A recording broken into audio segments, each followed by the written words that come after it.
जय श्री राधे कृष्णा। मैं आपको बताने जा रही हूँ कि संभल की जो अभी तक वहां पे जो घटना हुई थी, जो हिंसा हुए, उस पर पूरा इशारा अखिलेश यादव का जा रहा है यूपी सरकार। यानी उन्होंने सीधा जो निशाना लगाया है वो योगी आदित्यनाथ पर लगाया है, जो उत्तर प्रदेश के सीएम है। तो अखिलेश यादव का इतना खून क्यों खौल रहा है, इतना उबाल क्यों आ रहा है खून में कि जब संभल की घटना हुई तो इतनी बातें, इतना वो कि ये दंगा कराया, ये हिंसा हुआ है, ये मर्डर हुआ है, ये हत्या हुई है, इतना क्यों उछल रहे हैं अखिलेश यादव। यानी कि दंगा जो आईपीसी के सेक्शन 147 से 48 तक आता है, तो क्या अब ये सेक्शन यूपी सरकार पे लगेगा? क्या हत्या का आरोप यूपी सरकार पे लगेगा आईपीसी के सेक्शन 302? क्या अब सरकार के ऊपर ऐसे सेक्शन लगाए जाएंगे? क्या वाकई में वो सही है? उनके पास पक्के सबूत हैं, यानी पूरे एविडेंस के साथ, ये दावे के साथ ये बोल रहे हैं, या फिर ऐसे ही अंदाजा मार रहे हैं? तो क्या कोर्ट इनके ऊपर, क्या ये कंटेम्प्ट ऑफ कोर्ट नहीं लग सकता है कि हाँ, इन्होंने ऐसी बिना किसी सबूत के, बिना किसी एविडेंस सीएम के ऊपर इतना बड़ा ब्लेम लगा दें कि संभल हिंसा जो हुई है वो यूपी सरकार ने कराई है। तो अखिलेश यादव का जो आरोप है योगी आदित्यनाथ सरकार के ऊपर कि उपचुनावों में गड़बड़ी छिपाने के लिए उन्होंने ये दंगा कराया, यानी 148 आईपीसी का, तो आईपीसी के सेक्शन यानी दंगा जो है वो करवाया है यूपी की सरकार ने। तो योगी आदित्यनाथ की जो सरकार है उन्होंने उपचुनावों में गड़बड़ी की है, वोट लूटे और इसे छुपाने के लिए संभल में उपद्रव करवाया। तो ये सारी बातें जो वो बोल रहे हैं वह टी के अंतर्गत भी आता है आईपीसी में कि भाई कोई ऐसा कोई करवाता है, ऐसी कोई घटना होती है, तो क्या वाकई में ये बिल्कुल सही है? क्या समाजवादी पार्टी के नेता जो अखिलेश यादव हैं, तो उन्होंने जो इतना बड़ा ब्लेम यूपी सरकार पर लगाया है और ये कहा है, मंडे की बात है 25 नवंबर को, तो आया है कि यूपी सरकार ने संभल में दंगा करवाया और मांग भी की है कि जो मौतें हुई हैं तो उन मौतों के लिए जिम्मेदार है पुलिस और प्रशासन, और लोगों को निलंबित किया जाए जो इन्होंने ये दंगा भड़काया, उनके खिलाफ हत्या का मामला दर्ज किया जाए। यानी कि वहां पे जो ये हुआ, ये मर्डर किए गए हैं।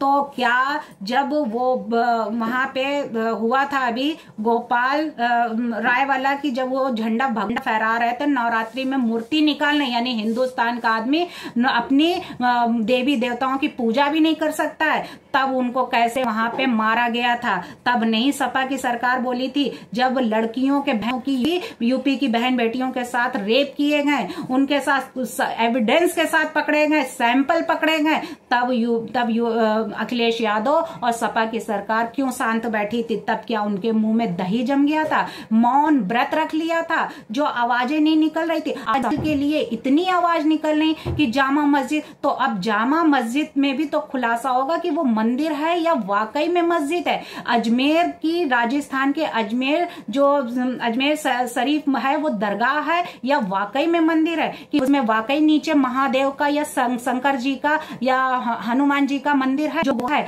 तो वहां पे जो एएसआई की सर्वे की मांग की गई है, तो जिन्होंने बाबरी मस्जिद की और ज्ञान वापी मस्जिद में सर्वे करके ये एविडेंस निकाला कि वाकई में वहां वो मंदिर ही है, वहां पे जो एविडेंस मिले उसके अकॉर्डिंग बताया गया है कि बाकायदा कि वाकई में वो मंदिर थी वहां पे। लेकिन जो औरंगजेब और लोगों ने जो मंदिर तोड़ के वहां पे वो बनाया मुगलों ने, तो अब उनका जो खुलासे हो रहे हैं, तो अब इनको, विपक्ष को क्यों इतनी मिर्ची लग रही है, क्यों इतना खून में उबाल आ रहा है? तो अब उनको सोचना चाहिए कि हिंदुस्तान में अगर हम मंदिरें वापस हो रही हैं तो ये तो खुशी की बात है, गर्व की बात है, तो उसमें इतना बौखलाने की क्या जरूरत है? अगर वाकई में अगर ये लड़ाई सच्चाई की है तो साथ देना चाहिए। वाकई में अगर गलत है, अगर उनकी मस्जिद है, एएसआई के सर्वे के बाद अगर क्लियर हो जाता है कि वाकई में वो अजमेर शरीफ की दरगाह है जो मोइनुद्दीन ने बनवाई थी, तो सही है। अगर नहीं है, अगर वहां पे एविडेंस मिलते हैं कि वो मंदिर थी तो जाता है कि हाँ एएसआई टीम ने बिल्कुल सही एविडेंस ढूंढे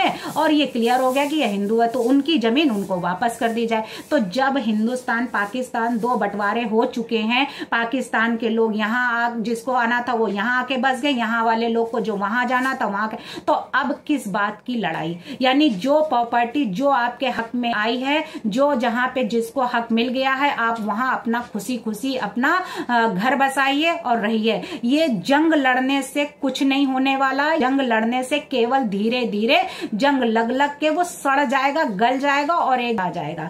तो वो काम ना करिए कि इसमें जंग लग जाए, वो करिए कि हमेशा ये चमकता ही रहे। तो अब हिंदुस्तान को चमकाने के लिए सभी को साथ देना चाहिए कि जिसकी जो हक है हिंदुस्तान में, हिंदू अगर अपनी मंदिर अपने उसके लिए अगर कह रहा है, अगर उसकी जमीन है तो उसमें आप विवाद ना पैदा करिए। तो वहीं पे अखिलेश यादव ने यह भी कहा है कि मुगल कालीन मस्जिद यानी मुगल कालीन मस्जिद के न्यायालय द्वारा आदेशिक सर्वेक्षण जो है उस पर भी कार्रवाई होनी चाहिए। सर्वेक्षण को लेकर हुई हिंसा के सिलसिले में पुलिस द्वारा 7 एफआईआर दर्ज करने का तथा सपा सांसद जिया उर रहमान बर्क और स्थानीय सपा विधायक इकबाल महमूद के बेटे सोहेल इकबाल को आरोपी बनाए जाने के बाद 4 लोगों की मौत हो चुकी है। तो उन्होंने इसको बताया है कि ये हुआ है, उस पर सर्वेक्षण होना चाहिए। वहीं पे संभल मस्जिद सर्वेक्षण हिंसा सुप्रीम कोर्ट संज्ञान लेना चाहिए, प्रियंका गांधी वाड्रा का कहना है। तो क्या वाकई में ये जो है वोट लूटने के लिए की गई है? क्या वाकई में उन्होंने जो इल्जाम ये लगाए हैं तो क्या वाकई में सही भी इल्जाम लगाए हैं? तो ये सब तो पता लगेगा जब वाकई में कोर्ट डिसाइड करेगी। अब ये अखिलेश यादव और प्रियंका वाड्रा क्या वाकई में कोर्ट का दरवाजा खटखटाने के लिए तैयार खड़े हैं? तो वहीं पे कॉन्स्टिट्यूशन के आर्टिकल 129 215 में न्यायालय की जो कंटेम्प्ट ऑफ कोर्ट लगता है, यानी कि अवमानना से जुड़ी जो जानकारियां दी जाती हैं कि अगर ऐसी कोई गलत, यानी कि अगर हमारे पास है एविडेंस, हम बिल्कुल क्लियर हैं तो ठीक है। अगर हम कोई गलत इल्जाम लगाते हैं या किसी को ऊपर कुछ, जिस तरीके से कोर्ट में भी अगर हम एडवोकेट होकर भी और जज के सामने गलत वर्ड का यूज करता है, पान खाकर भी अगर जज के सामने खड़ा होकर बहस करता है, आर्गुमेंट्स करता है, और या फिर कोई जूता भी दिखा दे कि हाँ ऐसा है, एक केस है जिसमें वो जूता दिखा देता है, तो ये कंटेम्प्ट ऑफ कोर्ट है कि आपने कोर्ट की अवमानना की है।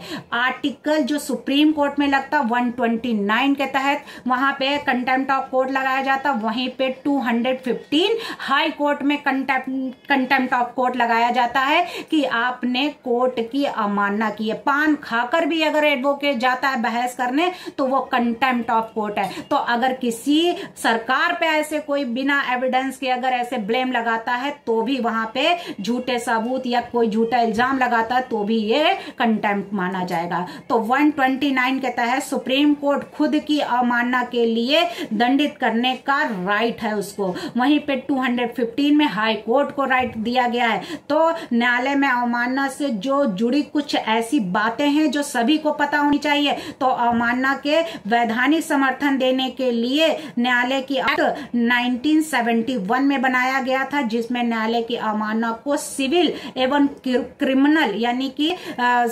आपराधिक दोनों ही कैटेगरी में माना जाता है कि आपने कौन सा कंटेम्प्ट किया है। सिविल अवमानना में न्यायालय में किसी आदेश या टिक्री या निर्देश या रिट या अन्य प्रक्रिया या जानबूझकर उल्लंघन किया जाता है तो ये माना जाता है कि ये कंटेम्प्ट ऑफ कोर्ट है, यानी कि बिल्कुल विद इंटेंशन के साथ में। तो रिटे कौन कौन सी? रिटे हमारे यहाँ 5 तरीके की रिटे होती हैं और वो 5 रिटे कौन कौन सी हैं? एक होती है परमादेश रिट और एक होती है बंदी प्रत्यक्षीकरण रिट जिसको हम हैबियस कार्पस कहते हैं। तो एक है 5 रिटे होती हैं, 5 habeas corpus, mandamus, quo warranto, prohibition certiorari. तो सर सोरेरी जो है उत्प्रेषण रिट जिसको कहते हैं, ये 5 तरीके की रिट होती हैं, जिसमें कि हम 5 रिटों में हम ये कोर्ट यानी कि कोर्ट द्वारा की जाती हैं, ये लागू होती हैं। ये सुप्रीम कोर्ट में भी, हाई कोर्ट में ये रिटें लागू। जिस तरीके से क्यू वारंटो में एक केस था मेनका गांधी का थी, उसमें वो एयरपोर्ट पे उनका पासपोर्ट छीन लिया जाता है और ये बताया नहीं जाता है कि आखिर उन्होंने किया क्या है। उनकी फ्लाइट छूट जाती है, उनको बहुत देर तक उनको रखा गया, रोका गया वहां पे, उसकी वजह से उनकी फ्लाइट छूट गई। उन्होंने जब केस किया उसमें क्यों, तो ये क्यू वारंटों की बिना किसी उसके रीजन के आप किसी को रोक नहीं सकते हैं। यानी बंदी प्रत्यक्षीकरण रिट तभी लागू होगी कि वाकई में आपको लगे कि हाँ इन्होंने कोई गलती की है, तब आप रोक सकते हैं, ऐसे नहीं रोक सकते। तो ये क्यू वारंटो जो रिट है और मंडामस है और सर्टिरियो है, ऐसे करके ये 5 रिटों के अंतर्गत ही की जाती है प्रोहिबिशन रिट। ठीक है, हैबियस कार्पस। तो ये सारी रिटें जो हैं ये उसमें आती हैं कि ये 5 रिटें फाइल की जाएंगी। वहीं पे आपराधिक अवमानना में न्यायालय से जुड़ी किसी भी बात की प्रकाशन किया जाता है, चाहे वो रिटन में हो, चाहे वो ओरल हो, या फिर किसी चिन्ह द्वारा कि हम किसी बिंदी रख दी और ये कहा कि यहाँ पे, जैसे किसी पहले होता था जब कोई खजाना या कुछ ऐसा कुछ छोड़ते तो वो एक बिंदी रख देते थे कि यहाँ पे है, वहीं पे हमने ये चीज छुपाई है। तो ऐसे करके आज भी बूढ़े बुजुर्ग जो होते हैं वो अपना कुछ गाड़ वाड़ के रख देते हैं, अगर सोना चांदी जमीन में तो वहां पे कुछ लकड़ी या कुछ ऐसा करके कोई चिन्ह बना देते कि यहाँ पे हमने ये चीज छुपाई है। तो आज भी ऐसा होता, तो चिन्ह या फिर किसी अन्य तरीके से न्यायालय की अवमानना करना कि हम चाहे वो रिटर्न में हो चाहे ऐसे, वैसे ही कोर्ट की अवमानना के लिए 1 महीने तक 1000 रुपए का जुर्माना या फिर दोनों यानी बोथ भी हो सकते हैं, इम्प्रिजनमेंट भी हो सकता है, फाइन भी दिया जा सकता है। तो इस तरीके से जो अखिलेश यादव ने ऐसा बोला है, यानी संभल के उसमें उसके लिए कि ये हिंसा, ये हत्या, ये जो भी इसने गड़बड़ी की गई, उपद्रव मचा गया है, लोगों की हत्याएं जो हुई हैं, इन सब की जिम्मेदार यूपी सरकार है। तो संभल जामा मस्जिद के बाद अजमेर शरीफ को हिंदू मंदिर बताने वाली याचिका को मंजूरी भी दी जा चुकी।